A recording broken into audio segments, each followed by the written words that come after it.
साथियों, 2012 में दिल्ली के रामलीला मैदान में आम आदमी पार्टी भ्रष्टाचार के खिलाफ आंदोलन से निकली पार्टी का सत्ता में आते ही चाल बदली, चरित्र बदला, लेकिन चेहरे जो रामलीला मैदान में आपने देखे वही चेहरे हैं। चेहरे नहीं बदले, लेकिन आज वो सभी चेहरे एक एक करके भ्रष्टाचार के गंभीर आरोपों में लिप्त पाए गए और जेल में हैं। आम आदमी पार्टी का दिल्ली में भ्रष्टाचार और पंजाब में हाथों से निकलती कानून व्यवस्था, एक बार फिर से आतंक का सर उठाना, ये कुछ सबूत आपके सामने पेश कर रही हूं जो हम सबके लिए एक बेहद ही चिंता का विषय बन चुका है। दिल्ली की आम आदमी पार्टी सरकार जो खुद को कट्टर ईमानदार कहती आई है, सबसे पहला विकेट गिरा, आपको याद होगा, दिल्ली सरकार के पहले मंत्री आसिम अहमद। बिल्डर से कमीशनखोरी की बात होते हुए हटाए गए मंत्री पद से और सीबीआई की जांच सौंपी गई।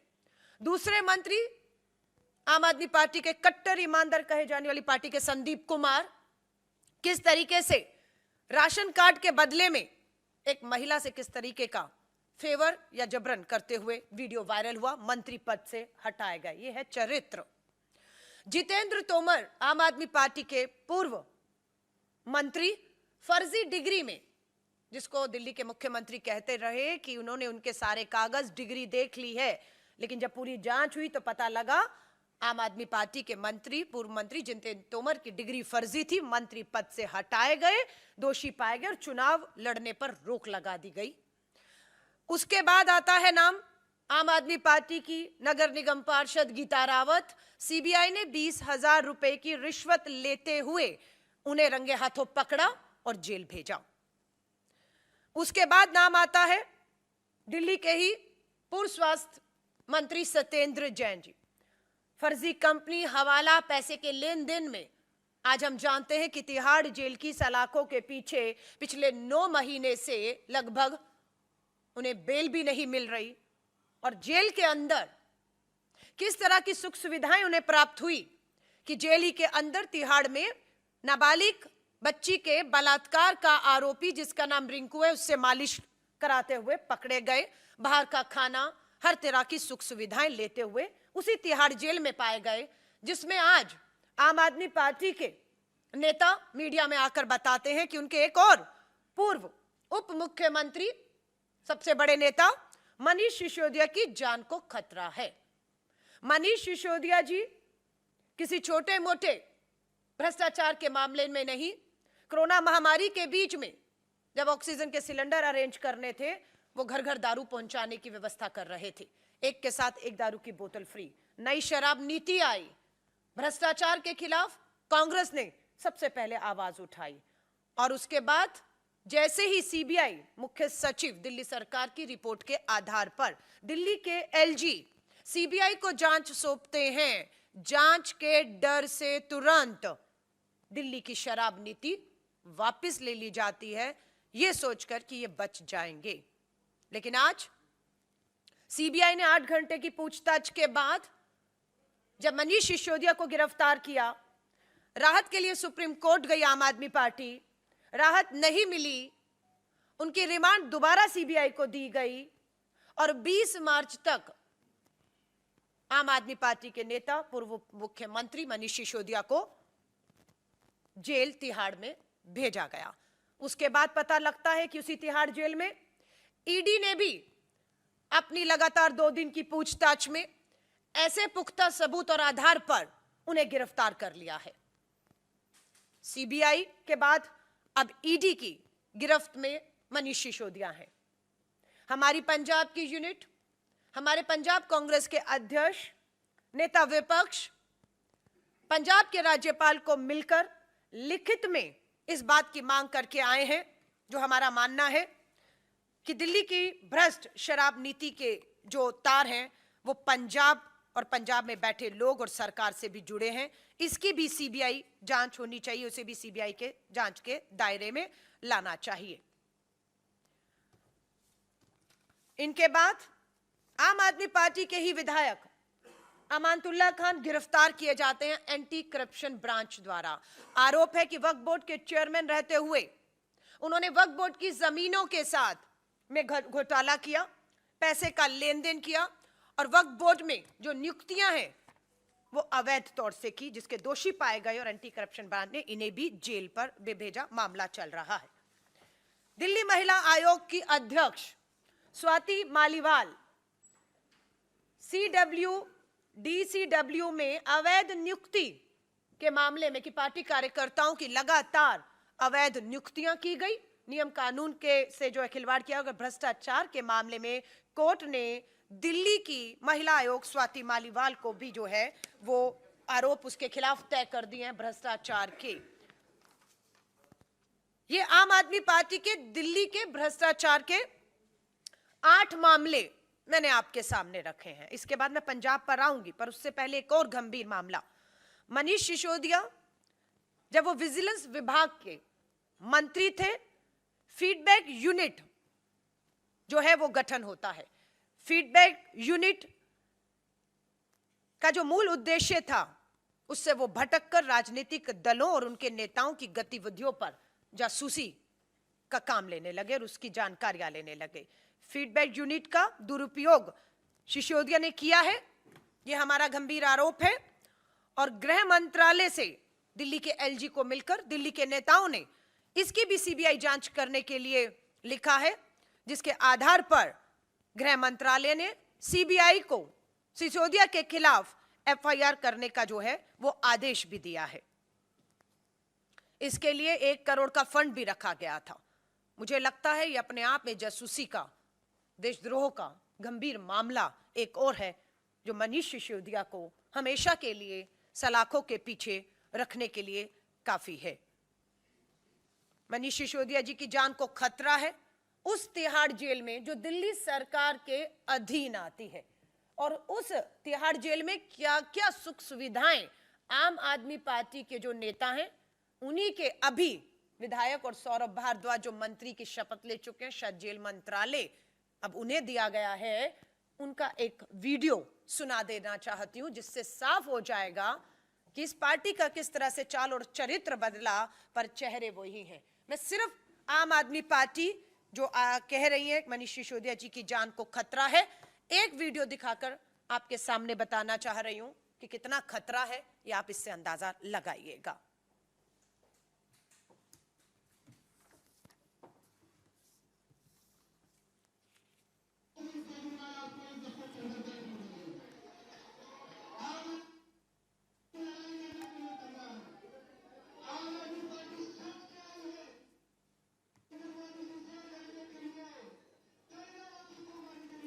नहीं आ रहा, अच्छा यहाँ नहीं आ रहा।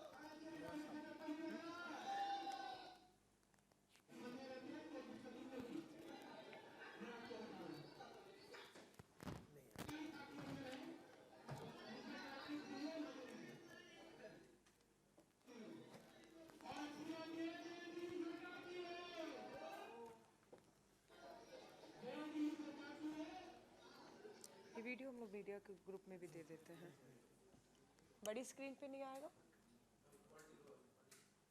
तो आपने चला दिया वो, ठीक है, हम वो वीडियो आपसे मीडिया ग्रुप में शेयर करेंगे जिसमें साफ आप देख रहे हैं सौरभ भारद्वाज इस बात का दावा कर रहे हैं, अपने कार्यकर्ताओं को कह रहे हैं कि आपको किसी भी तरह की फिक्र और चिंता करने की जरूरत नहीं, तिहाड़ जेल हमारा है, दिल्ली सरकार के अधीन है, जो जेल जाएगा उसे हर तरह की सुख और सुविधाएं प्राप्त होंगी।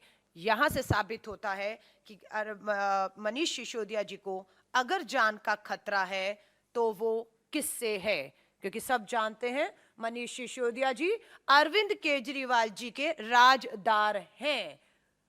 मनीष सिसोदिया अगर लंबे समय तक अंदर रहे तो मैं जितना उनका स्वभाव जानती हूं वो लंबे समय तक चुप नहीं रह पाएंगे, उनकी चुप्पी टूटेगी और उनकी चुप्पी अरविंद केजरीवाल की कुर्सी तक पहुंचेगी।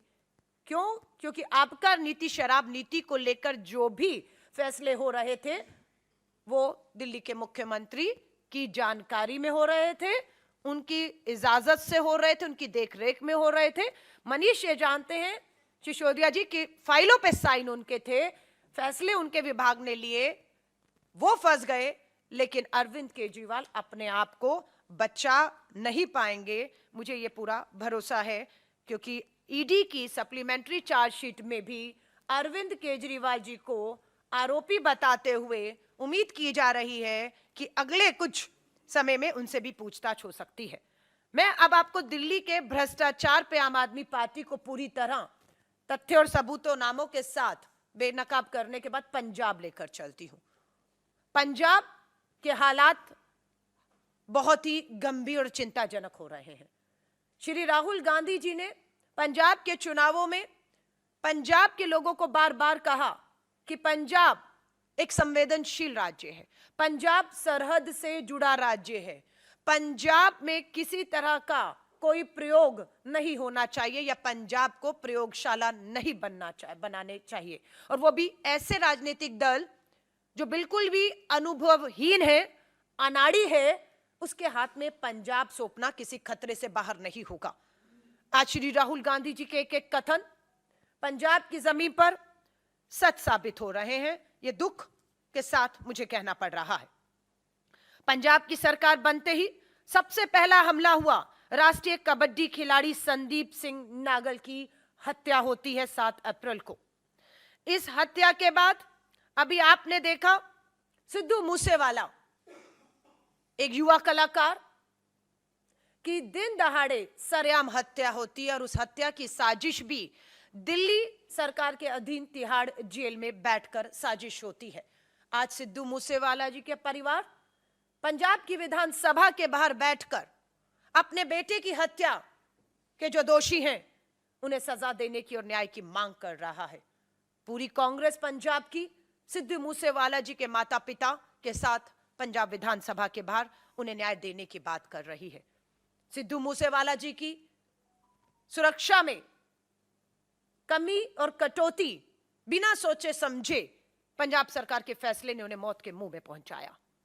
और वहीं पर खबर मिलती है कि पंजाब के मुख्यमंत्री की पत्नी को, उनकी सुरक्षा को बढ़ाते हुए 40 पुलिस वाले भगवंत मान की पत्नी की सुरक्षा में बढ़ा दिए गए हैं। सुधीर सूरी शिवसेना के नेता, अमृतसर में 4 नवंबर को दिन दहाड़े उन्हें गोलियों से उनकी हत्या की जाती है। श्री आनंदपुर साहिब में एक एनआरआई युवा, जो एक सेना सोल्जर, हमारे जो सिपाही हैं, सोल्जर हैं, परिवार से, सेना परिवार से आते हैं, प्रदीप सिंह, 8 मार्च को उनकी भी श्री आनंदपुर साहब में दिन दहाड़े हत्या कर दी जाती है। अजनाला के अमृतसर में अमृतपाल सिंह अपने लोगों के साथ हथियारबंद तरीके से थानों में अंदर तक घुसते हैं और धमकी देते हैं कि अमृतपाल सिंह और जिनके भी खिलाफ एफआईआर हुई है उसे वापस लिया जाए। चिंता की बात है, अमृतसर एसपी झुकते हैं और उनके खिलाफ एफआईआर वापस ली जाती है और उन्हें रिहा करते हैं।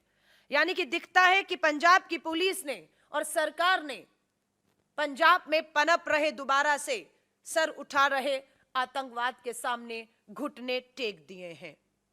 कांग्रेस को चिंता इसलिए भी है क्योंकि पंजाब का वो दौर, आतंकवाद का दौर कांग्रेस ने देखा ही नहीं।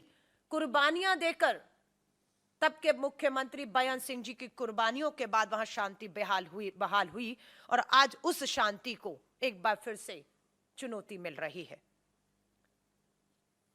आप सभी से मैं कहूंगी, भ्रष्टाचार का मामला भी पंजाब में अगर मैं आपको बताऊं, विजय सिंगला पंजाब के ही स्वास्थ्य मंत्री 1% कमीशनखोरी में पाए जाते हैं। सीबीआई उनको गिरफ्तार करती है, जेल भेजती है, लेकिन आम आदमी पार्टी में अभी भी इनका कद बना हुआ है।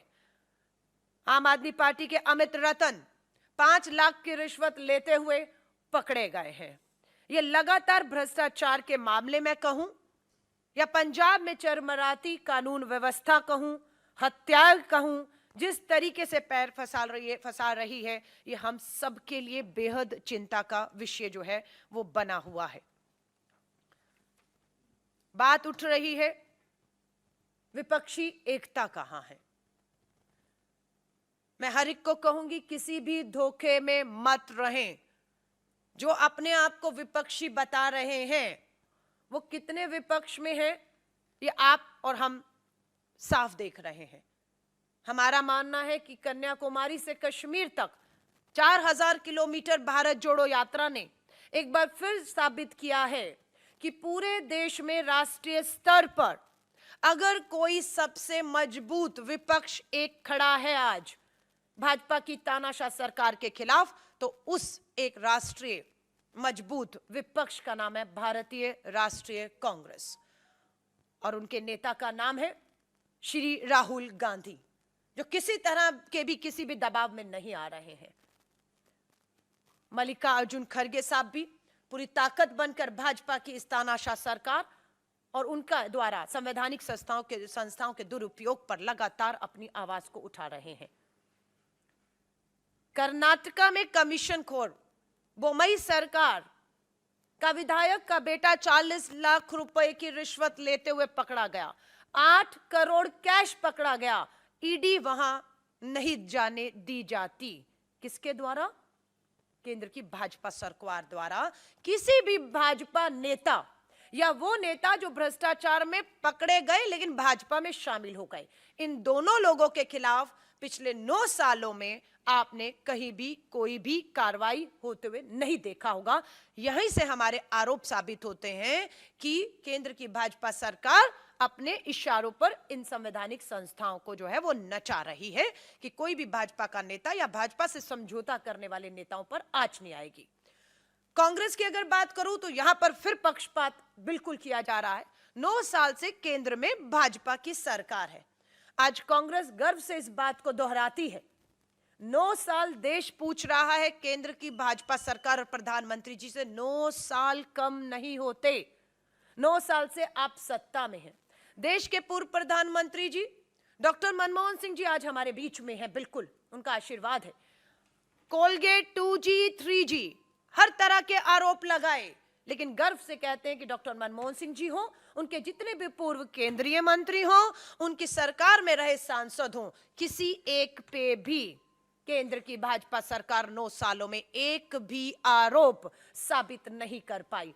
55 घंटे श्री राहुल गांधी जी से पूछताछ होती है, लेकिन 55 घंटों की पूछताछ 9 साल के बाद भी आप कुछ नहीं बिगाड़ पाते। और राहुल गांधी जी पूरे 4000 किलोमीटर की यात्रा 5 महीने इन्हीं सड़कों पर लोगों के बीच में करते हैं। श्रीमती सोनिया गांधी जी को बीच संसद के में आपने संसद सत्र छुड़वाकर सीबीआई ने बुलाया, पूछताछ की। 9 साल कम पड़ गए, घंटों की पूछताछ कम पड़ गई, 9 महीने बचे हैं। हम चुनौती देते हैं, आप ना कुछ साबित कर पाए हैं ना कर पाएंगे, क्योंकि आपके आरोप पूरी तरह झूठे थे।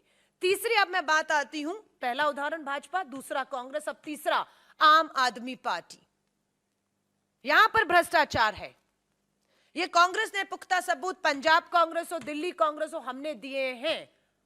और यहां पर ईडी सीबीआई की कार्रवाई उन 5% मामले जो हम कहते हैं सही है, वो इन 5% मामलों में आम आदमी पार्टी का भ्रष्टाचार आता है। 95% मामले जो झूठे हैं कांग्रेस के खिलाफ, और वो जो भाजपा के नेताओं के खिलाफ या भाजपा को समर्थन देने वाले सच्चे हैं, उन 95% मामलों पे कुछ भी आपके सामने कभी भी भाजपा नहीं आने देगी, ना ला सकती है। सो ये आम आदमी पार्टी और भाजपा का ये मिला जुला एक खेल देश में चल रहा है। अरविंद केजरीवाल तब तक सलाखों के बाहर हैं, सलाखों से, जब तक अरविंद केजरीवाल भाजपा की लाइन को देश में ले जाने का काम कर रहे हैं। जिस दिन अरविंद केजरीवाल ने दिल्ली में ध्यान केंद्रित किया और दिल्ली से बाहर जाना छोड़ दिया, उस दिन अरविंद केजरीवाल आपको सत्येंद्र जैन, मनीष सिसोदिया की तरह जेल की सलाखों के पीछे दिखेंगे। आम आदमी पार्टी के मुख्यमंत्री और प्रधानमंत्री का यही समझौता है आपस में कि आप देश भर में जो भाजपा के खिलाफ वोट है उसे बांटने का काम आम आदमी पार्टी ने गुजरात में किया, गोवा में किया, उत्तराखंड में किया, और अब जिन राज्यों में चुनाव है वहां पर भी जब तक आम आदमी पार्टी भाजपा की बी टीम बनकर ये काम करती रहेगी तब तक ही अरविंद केजरीवाल बचे रहेंगे। जिस दिन अरविंद केजरीवाल ने ये काम करना बंद कर दिया उस दिन अरविंद केजरीवाल जेल की सलाखों के पीछे होंगे।